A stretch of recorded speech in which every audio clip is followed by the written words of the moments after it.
steelband as an image of church. The steelband is now known worldwide as a musical instrument of the 21st century, the only one.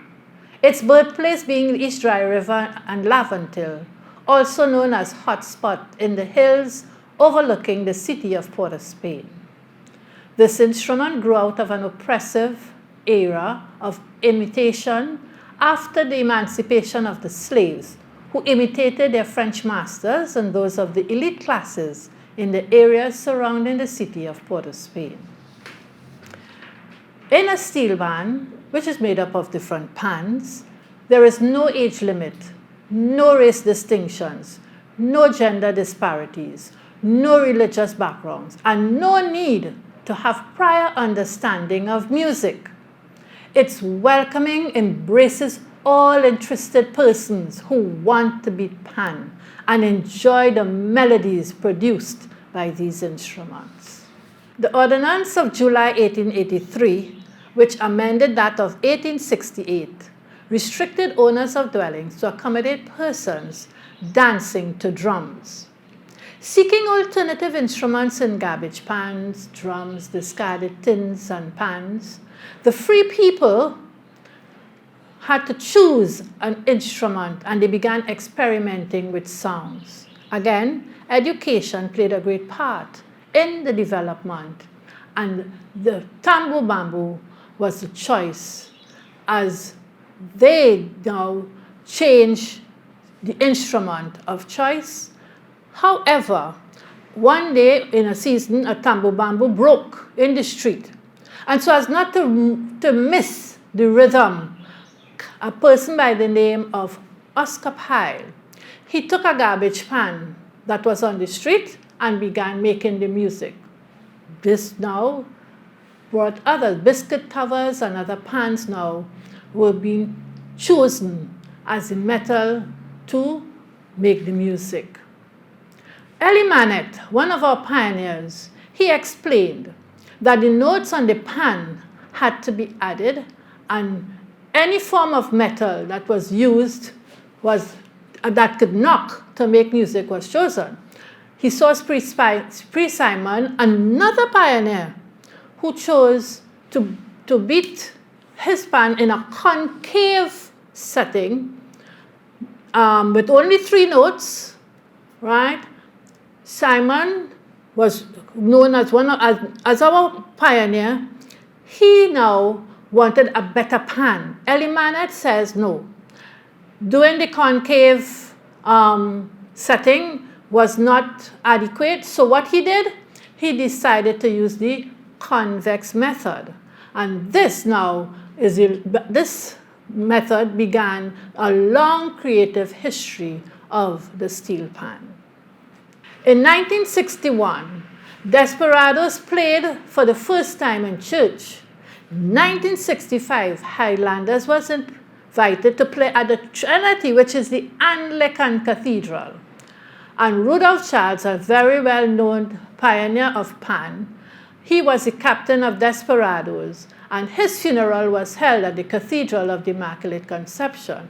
However, there was a bull in 1967 forbidding the playing of pan in church. The method of making and tuning the steel pan varies with each tuner. The first was the ping pong, as it had 3 notes. The tenor, kettle, and duduk came after as more requested from the revelers and competition to see who had the best pan and the best sounding band. And then the girls would follow the pan, you see? And this now brought about more innovation. Manet experimented and brought the convex shape with more notes. Takes as a total of 50 notes occupied the steel pan now. During my interview with Roland Harrigan, a self-taught tuner, he said that his gift of tuning pan came from God. In an interview with Trevor McDonald of the BBC, he was told that this is not so. being called an outcast did nothing to him, as he sees his talent as a gift from God. And changing the molecular structure to change the tune of the drum was his method of tuning. Now, Roland is a gifted pan tuner, and his gift to God was the steel pan.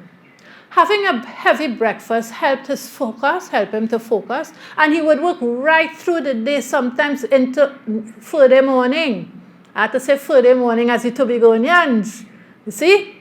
He would work and work and work, and he wouldn't stop until he had completed his steel pan. He refused to give an interview until it was accepted that Mr. McDonald accepted that his gift was from God and not any trained musician or any trained music school. It was eventually accepted, and it was carried in a visiting tour at after the visit to the Royal Albert Hall in 1986 with Casablanca and Mr. Prospect. His tuning skills amazed the onlookers. And this interview with Roland, it took place in Trinidad, Mount Lambert, in 2023. Another gifted pioneer of steel pan, Mr. George Rampersad, he looked at the steel pan as an ugly duckling, the ugly duckling that turned into a beautiful swan.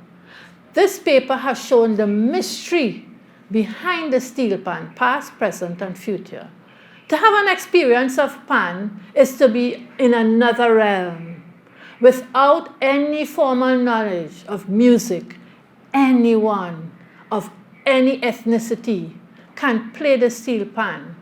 From the dustbin covers to chrome steel pans, tuned to the point where classical music can be drawn out from them, with the knocking of pan stick by players who learned the notes by just playing and listening without even knowing a note from music.